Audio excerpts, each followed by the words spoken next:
Hello, Gwenters, and welcome back for another episode of Gone Gwenting. I know it's been a while, and I know this is still in the wrong aspect ratio.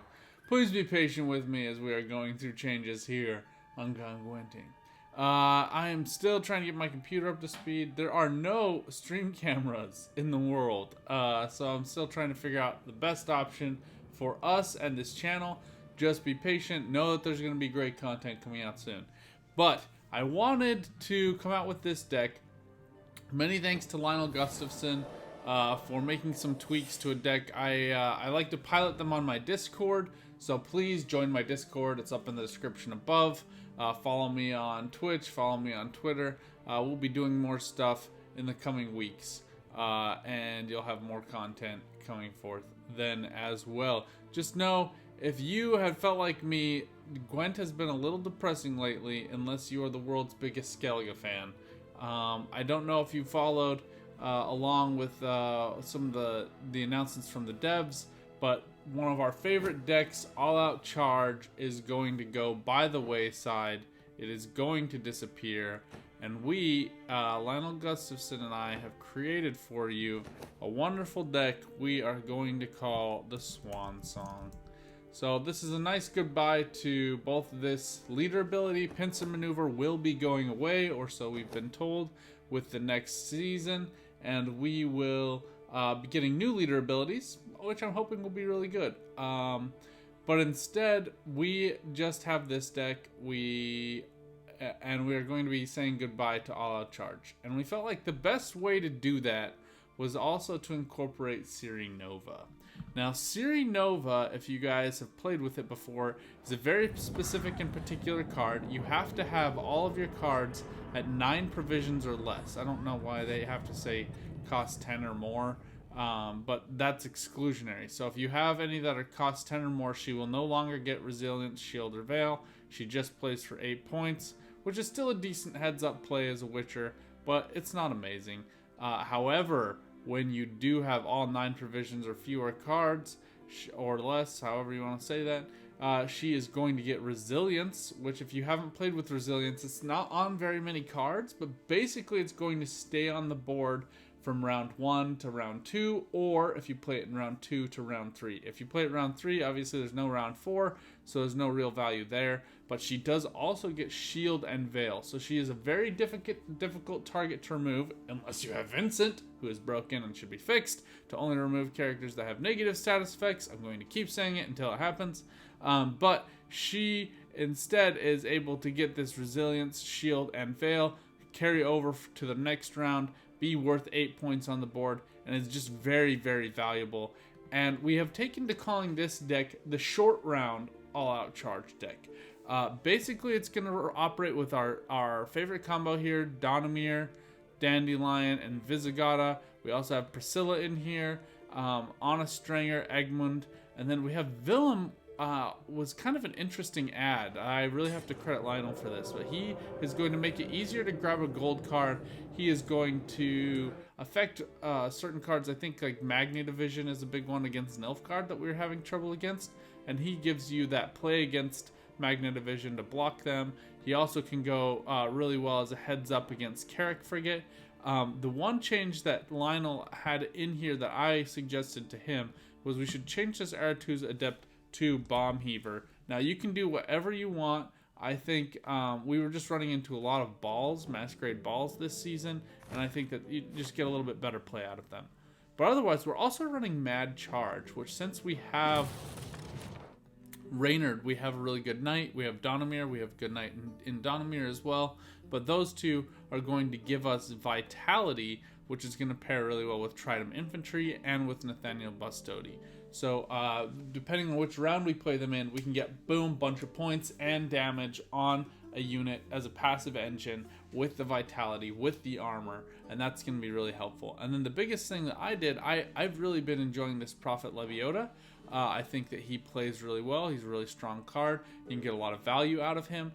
He also plays for 6 points, as well as do Dandelion and Reynard, Donimir 7, Series 8, She does have Veil, so you can't use Kirametz on her, but Kirametz plays well on all of those other cards where she's able to get this really long vitality boost.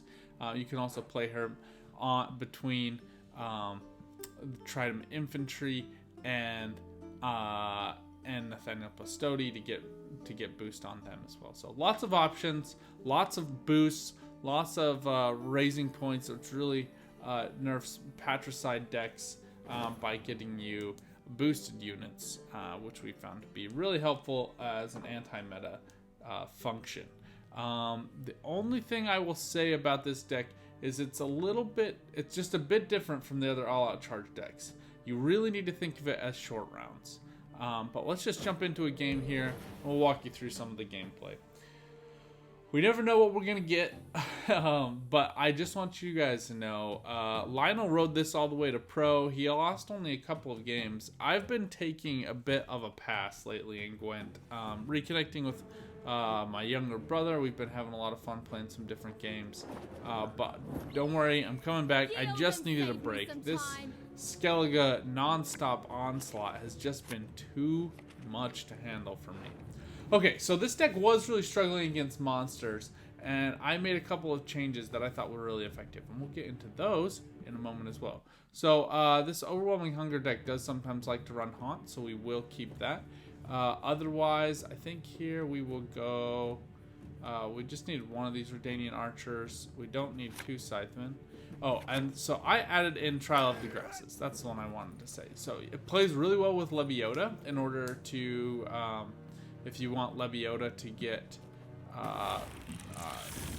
that shield to a unit, then you can just play Trial of the Grasses. It'll ping the shield for 6 damage, which obviously is 0, and then it will set the unit's power to 12. So on archers, for example, they'll still retain their 2 armor and then be worth 12 points if they're played next to Lebiota. So that can be really valuable. It's also a good 6-point removal card. You just have to make sure that the card is 6 points or less, otherwise you get into trouble. Now, I actually think here we are going to do something a little bit different than we have done in the past. Donimir, we always save for the all-out charge play, but you can actually go ahead and play him if you get Lebiota. And because we have that, I'm just going to show you, this is for science mostly, how you can use Donimir and Prophet Lebiota to get a little bit more flexibility out of your deck than you normally would. Of course, we should have thought about the Imperial Manticore coming out, but not all of us can be geniuses. So Manticore can sometimes throw off that gameplay. That's fine. Let's see here. Let's just actually get out Pastodi. Well, we don't have any more knights here. Wish Egmont was a knight since he's also a prince, but you know, we are where we are. Actually, let's just go ahead and drop out Egmont, and then we can put down Pastodi. What do I get? Here's Maruna. So I should have explained this a little bit better, but an Overwhelming Hunger deck, basically the biggest attacks, they're going to be Crones, and then Maruna and Imperial Manticore. These are both golds worth 7 and 9. Honestly, I've played a 7 and a 9 in both of these. He played a 7 and a 9 as good, strong counters. But we basically are just going to kind of give up this round. We'll just need to go one more card in order to do that. So I think here we will just go for...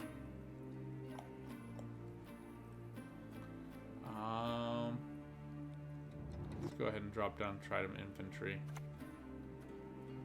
To arms! And we just need one card to force him down to 6. We can still take this in so many cards, I think. Let's see.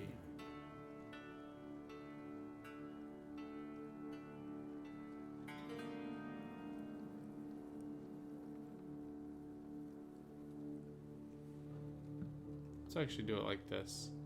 Now this is a little bit weird to do pincer maneuver like this, but we have some great flexibility with it in this deck, in that we can go in here, we can go ahead and grab Ciri Nova. It's going to spare us a little bit of pain. Army's a waste And of then time. we will go ahead and use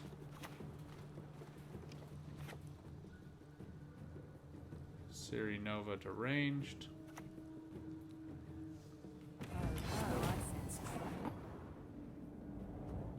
And we'll go ahead and use Mad Charge.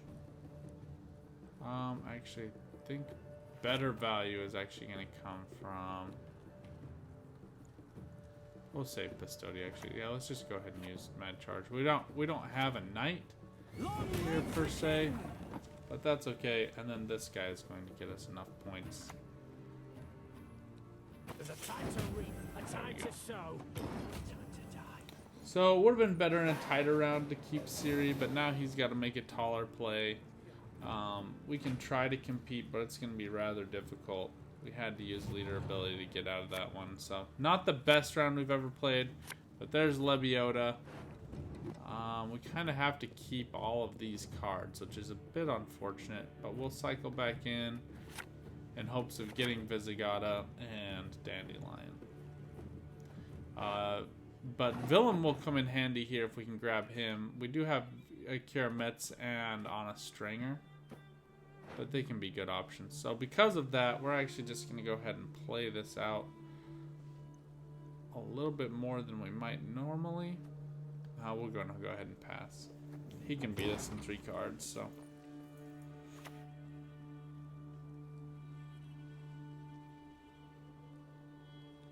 Ha! Yet another horn for my collection. So he only has one more Devour, so a Deadlift play is not what I'm expecting. Instead, I'm thinking most likely Crones. But we're just going to go ahead and have to see what he's got going on. Alright, here's Dandelion, there's Visigoda, and there is Illyrian Scytheman. I have to think what I care about most here. Kira Metz, Honest Stringer, or a Redanian Archer would all be very helpful. Honestly, probably more than Bomb Heaver is, even if he got what he wanted. Pretty happy with this. Illyrian Scytheman would play for good points, but too late. So yeah, I definitely want that option. So we can basically here go, and you'll see this. So we'll go Lebiota, Archer, then Reynard, and then we can set up Carrick Frigate as well. So it's going to take a little bit longer than normal.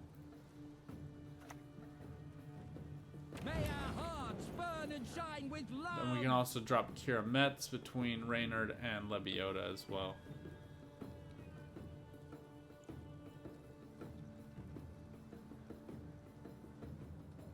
Yeah, maybe should have kept the Bomb Heaver, but that's okay.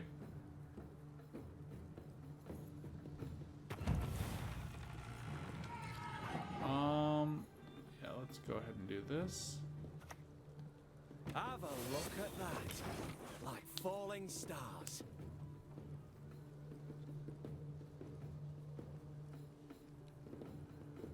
Now we still have this Trial of Grasses that is a 10-point play on our own card or a 6-point removal. So just kind of depends on what we want to do with that.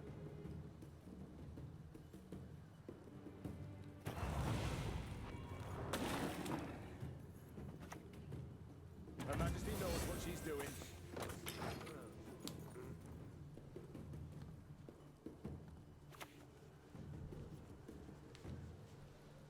One, 2, 3, 4, 5, 6, 7. I'm counting to make sure we get max value out of Kira Metz. But I actually think I want her between Pistodi.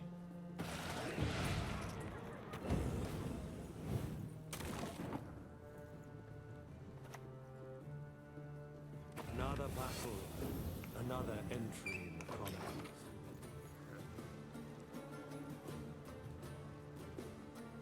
Alright, here comes Weircat.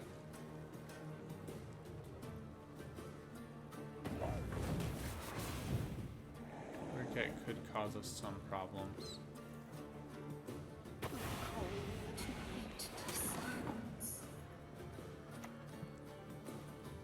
Rumors travel faster than the wind.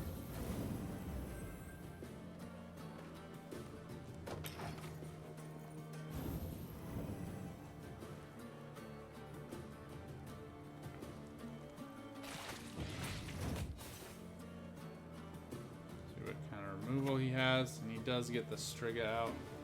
Should have remembered the Striga. We lose Corvo. Now we're in a bit of a pickle. Not the end of the world.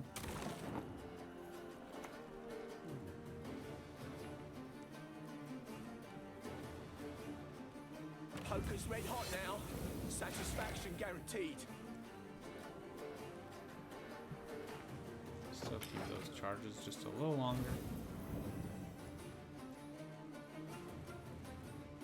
And we stumbled over this game, just showing you guys how the deck would basically work. I'll jump into another game and we'll do more of a competitive type play. But these are just some of the options that you have.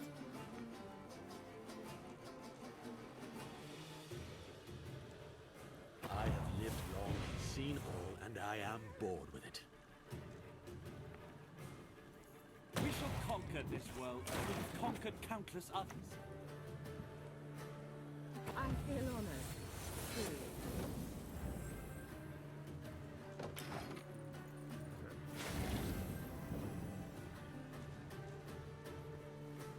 Priscilla's going to get boosted because of Reynard, so Reynard is also a really good inclusion for this deck.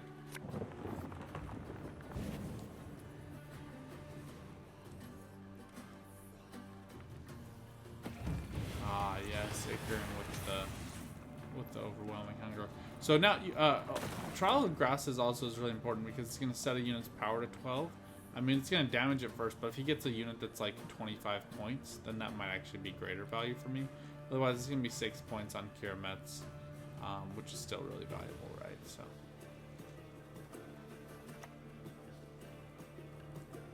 Let's show him what. And these archers are really important because if Corvo gets removed, they're basically what you're going to be relying on, right? So.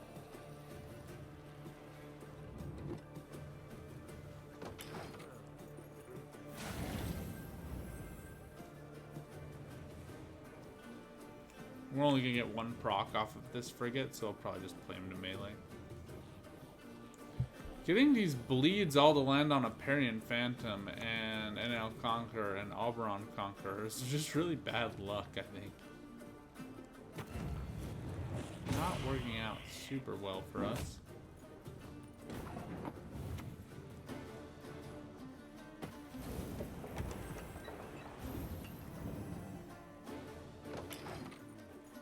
Yeah, just bad luck with the bleeds. You might want to swap out Pustody for something else with all of these veiled units going around, but it's really kind of up to you. So our highest unit is going to be one of these 4s, so we're just going to go ahead and remove Goliath.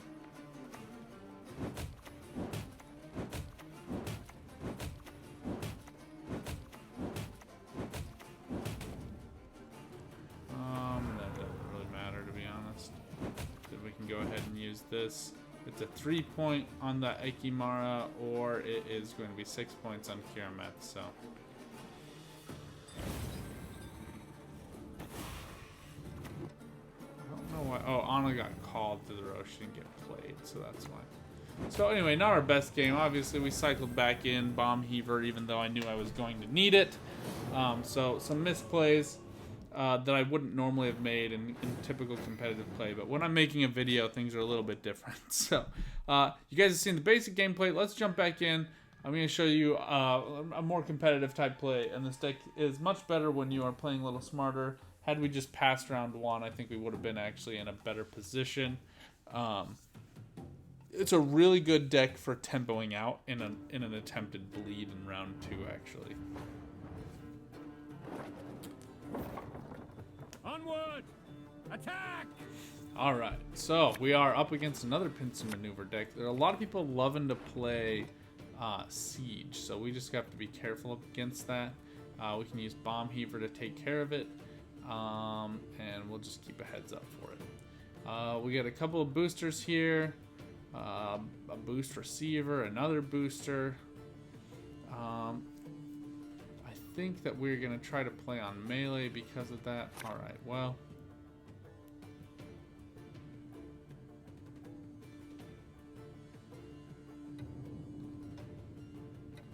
Let's save Trial of Grasses for later. There we go. Villain will probably be fine. chance of getting something I don't want, but not a ton of options. Now, this Crystal Skull is really good for Carrick Frigates. We unfortunately didn't pull any of them. But it can be really good for them. Also good on Temerian Drummers, I've found. So here we just kind of need a heads-up play.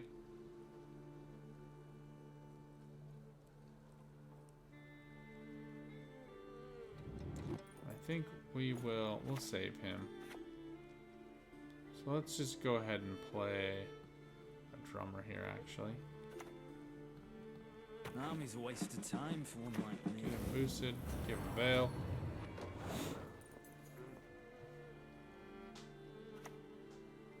I really like these Redanian Knights as part of a Bellahun deck. I have a Knights of the Mirror deck I think I'll post up as well. I had always intended on putting it up, but I just kind of never got around to it. And I've really enjoyed using it. Okay, now I think the key here will go Egg Wound. He's not going to be boosting anyone, but we're going to get him boosted up, and then we'll go Anna. That way she's boosting 2 units, and then we can drop Trident Infantry between Anna and the drummer. If they remove the drummer, then we can put it on the other side. So just increasing our options. And then we can drop down this Lyrian Scytheman onto that card as well. So yeah, so basically, I mean, this deck is going to run like a lot of, if this is a siege deck, it's going to run a lot of row movement, range boosts, and range protection cards, just to try to get as much value off of those as possible. It would not surprise me to see this Carrot Guard move Anna to ranged.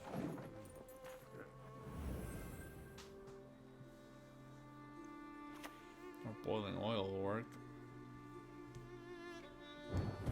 And he gets those veils removed too, so that's actually kind of fortuitous for him. To arms!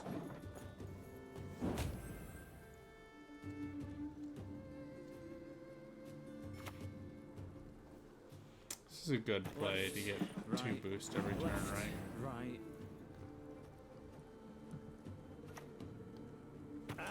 I don't like to play my villain unless I am fairly certain of what he's going to pull.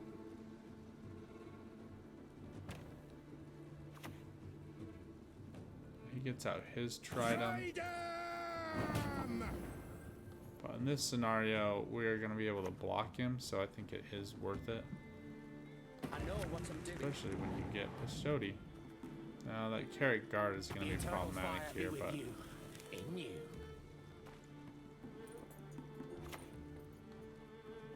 Alright, and I did that because he's boosting by 1, but so was that unit, so that way we get the most value. Now, because this is a really great short round deck, it's also a great bleeding deck, which Northern Realms is not known for. So most people don't expect it, and there's just a lot of value you can get out of it. So we actually can go ahead and string together some combos here to really push this guy out of this round. And I really like what I'm seeing here. We do have the Pincer maneuver plus Siri, so I think we're going to go deep and try to force out his siege card and kill it with Bomb Heaver. And then I think the card that we're going to grab out of our deck will likely be... I think we can probably go for Reynard, so we'll probably go for Reynard pretty early on.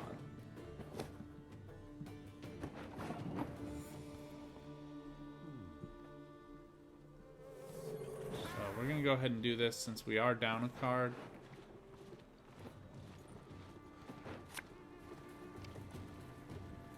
Another battle, another entry in the Chronicle. Northern Realms just doesn't have great removal. I have seen several of these decks using Yurden, so Yurden can be problematic, so it is just something to stay aware of.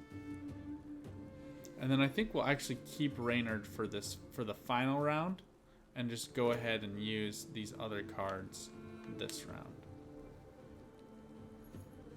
Sometimes the price is too. Now he's going for the same play, which works out for us. We just basically need to whittle down his card count. Me? Will never need ask me twice.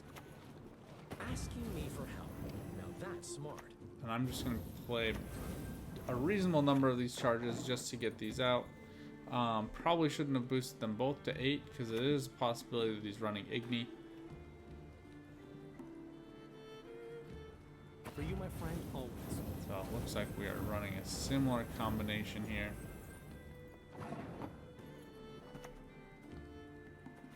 We're just gonna get out Carrick Frigate. Probably should have played this just a little smarter. We'll put him here and then we can go ahead and put the trident infantry next to him.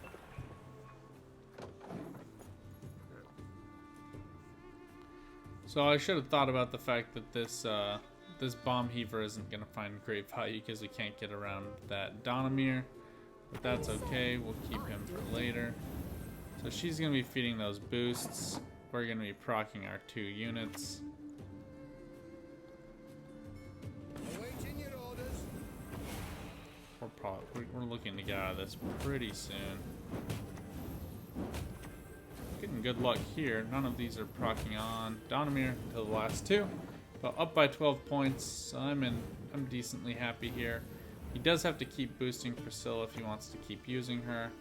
A lot of people are playing Shani, so I replaced Shani in Lionel's deck. Shani is a different option you can use, and I replaced Shani with Lebiota. I've just found a little bit better value out of Lebiota, but you might have a different experience than me. So go ahead, try different things out. Let me know what you think. Yield and save me some time. But this ought to keep us in the round. I think he's going to have to make 2 more plays, and then we'll just keep Ciri out on the board. She plays really well with Reynard. Reynard will just come down, give her a boost, and then boost all the other units that we have coming out. Amphibious Assault here is going to give him a nice little play.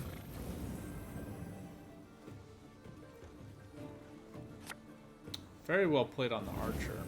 I do really like the Archer as a play with this combo as well. So good to see some of the options that you can get out of it.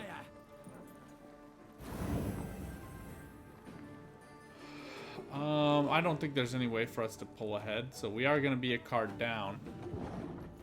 But we got out his all-out charge combo and his leader ability. And we're going in with Ciri. So we have an 8-point unit on the board, which for Northern Realms can be really helpful for this drummer play.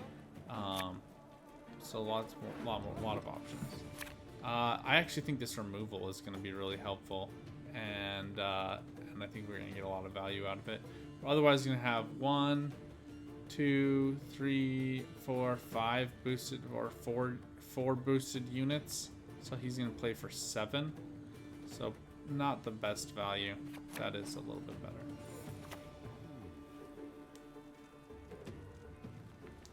Now we can get a clean removal with Trial of the Grasses as soon as he gets up to 6. So that's probably what we'll go ahead and do.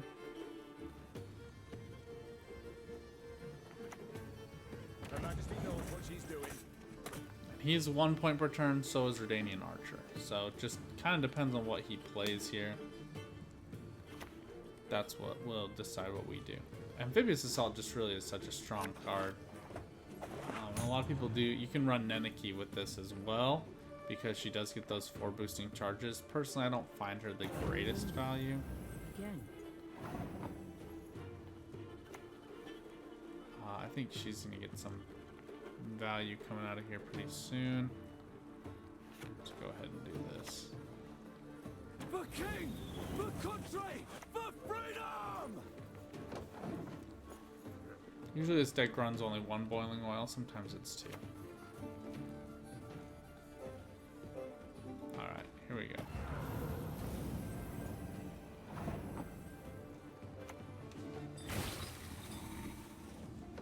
I just build up the charges. She's gonna play down and get boosted.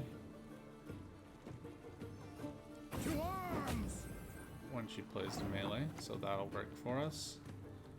And we can go ahead and remove this Trident Infantry.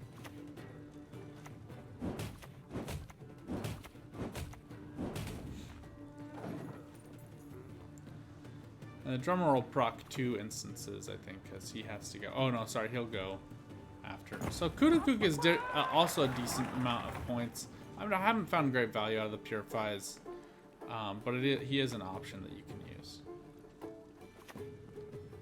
Again and again and again. He will proc 2 damage against Siri, so which will do no value. So we'll go ahead and do that because he otherwise would play for 1 point. And Bloody Baron can come down. He's not going to do much value. He gets 2 points of reset against me. Oh, sorry, just 1 point against all of my units. So that was really well dispersed. Alright, so there you go. That's how you can get a good win against a different Pincer maneuver deck. Get some really good cadence, good plays. Again, that's what happens when you play it correctly. And you have to remember that I didn't even get Lebiota here. Lebiota would have been really, really strong with that shield in that final round. I could have played that Trial of the Grasses on myself. But as you saw there, Northern Realms lacks a 6-point removal card. And so most people will try to play around Boiling Oil by boosting a unit to 6 points, which is exactly what he did, which is typically a smart play. And if you remember, he had actually 1 more boost available on Neneki, but he didn't use it because he knew he wanted to use it on that Tridem Infantry. And so he only boosted on a Stringer to 6 points, thinking that Boiling Oil was the main counter that I would have against that. But I think that if you are attuned to that thinking, as most players are, then Trial of the Grasses is very unexpected, and even though it's 8 provisions, it can be really, really valuable. And again, as I said before, it can be a great 3-card play. Lebiota, 2-point card, drop Trial of the Grasses on it, and it will get boosted all the way to 12 points, which makes it a 10-point play. So right there, you have a 6-point unit and a 12-point unit on the board, 18 points in just 3 cards, which can be really good cadence to get you out of a bleed situation. Can also just be really good finishing move, or if you're down a card, all of those things. Can also be really helpful if your Siri gets damaged, because the damage will carry over from round to round. So say you just want to drop her earlier, I don't recommend that because she can get removed. But if it's against like a Northern Realms deck, they probably don't have a Vincent, obviously. So the removal is less dangerous. They could be running Karathi Heat Wave, so that's why I wouldn't do it. But if you're pushed, you just need points, you just need to get out of it, you can do that. And then if she gets damaged down to like 2 points, you can just go ahead and drop Trial of the Grasses. It won't damage her because she's a Witcher, and instead will just straight boost her to 12. So you can get that value there. Just know that the resilience will reset its base value after the boost, but it will maintain the loss of value down to 2 into the next round. So resilience is a little wonky, but it is a very powerful status effect that you can use to get advantage. So thank you guys for watching. Please leave a like if you like this video. Please subscribe if you want to see more content and in better aspect ratio coming out here pretty soon. But thank you guys, and keep on Gwenting.